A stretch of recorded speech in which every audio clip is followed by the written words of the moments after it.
ಹೀಗೆ ಕರುನಾಡಿನಲ್ಲೇ ಜನ್ಮ ತಳೆಯಲು ನಮ್ಮ ಜನ್ಮ ಪಾವನವಲ್ಲವೇ. ಮುಂದಿನ ಗೀತೆಯನ್ನ ಪ್ರಸ್ತುತಪಡಿಸುತ್ತಿದ್ದಾರೆ ಶ್ರೀ ರವಿ ಪ್ರಕಾಶ್ ಅವರು. ಈ ಗೀತೆ ನಮ್ಮೆಲ್ಲರಿಗೂ ಚಿರಪರಿಚಿತವಾದಂತಹ ಗೀತೆ, ನಾವೆಲ್ಲರೂ ಇಷ್ಟಪಟ್ಟು ಕೇಳುವಂತಹ ಗೀತೆ. ಕರುನಾಡ ತಾಯಿ ಸದಾ ಚಿನ್ಮಯಿ ಚಿತ್ರ ನಾನು ನನ್ನ ಹೆಂಡತಿ ಚಿತ್ರ. 1985ರಲ್ಲಿ ಬಿಡುಗಡೆಯಾದ ಈ ಚಿತ್ರ.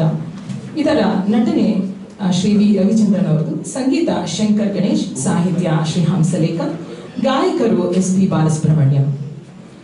ಈ ಚಿತ್ರದ ಗೀತೆಯಲ್ಲಿ ಚಲನಚಿತ್ರ ಇತಿಹಾಸದಲ್ಲಿ ಒಂದು ವಿಶಿಷ್ಟ ಸ್ಥಾನವನ್ನ ಈ ಗೀತೆ ಸಾರಿತು. ಹಂಸಲೇಖ ಅವರ ಗಾಢ ಭಾವನಾತ್ಮಕ ಸಾಹಿತ್ಯಕ್ಕೆ ಶಂಕರ್ ಗಣೇಶ್ ಅವರ ಪ್ರೇರಣಾದಾಯಕ ಸಂಗೀತ ಮತ್ತು SP ಬಾಲಸುಬ್ರಹ್ಮಣ್ಯಂ ಅವರ ಶಕ್ತಿಶಾಲಿ ಧ್ವನಿ ಅಸಾಧಾರಣ ಜೀವವನ್ನು ತುಂಬಿದೆ. ಈ ಹಾಡು ಕರ್ನಾಟಕ ತಾಯಿಗೆ ಸಮರ್ಪಿತ. ಭಕ್ತಿಗಿಂತ ಸದೃಶ ದೇಶಭಕ್ತಿ ಗೀತೆ, ಪ್ರೇಮ, ಶೌರ್ಯ ಮತ್ತು ಕನ್ನಡದ ಹೆಮ್ಮೆಯ ನಾದವಾಗಿ ಮೂಡಿದೆ. ಈ ನಾಡು ವೀರರ ನಂತರ ಮತ್ತು ಶಿಲ್ಪಿಗಳ ಪವಿತ್ರ ಭೂಮಿ ಎಂದು ಕೊಂಡಾಡುತ್ತದೆ. ಇಲ್ಲಿ ಶಾಂತಿ, ಪ್ರೇಮ, ಸೌಂದರ್ಯ ಮತ್ತು ಎಲ್ಲವೂ ಮಾನ್ಯ. ಇದು ಕನ್ನಡದ ಆತ್ಮದಿಂದ ಕೂಡಿದೆ. ಪ್ರತಿ ಕನ್ನಡಿಗನ ಮನಸ್ಸು, ದೇಹ ಮತ್ತು ಸಂಪತ್ತು ಕನ್ನಡಕ್ಕೆ ಸಮರ್ಪಿತವಾಗಿರಲಿ ಎಂಬ ಉತ್ಸಾಹಭರಿತ ಸಂದೇಶವನ್ನ ಈ ಗೀತೆ ಸಾರುತ್ತದೆ. ಕಸ್ತೂರಿಯಂತಹ ಕನ್ನಡ ನುಡಿ, ರಕ್ತದಂತಹ ಪ್ರೇಮ ಮತ್ತು ದೇವಾಲಯದಂತಹ ಈ ನಾಡು ನಮ್ಮ ಹೆಮ್ಮೆಯಲ್ಲವೇ. ಈಗ ಕೇಳೋಣ ಶ್ರೀ ರವಿ ಪ್ರಕಾಶ್ ಅವರ ಧ್ವನಿಯಲ್ಲಿ ಕರುನಾಡ ತಾಯಿ ಸದಾ ಚಿನ್ಮಯಿ.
ಧನವು ಎಲ್ಲ ಕನ್ನಡ ಮನು ಮನವು ಧನವು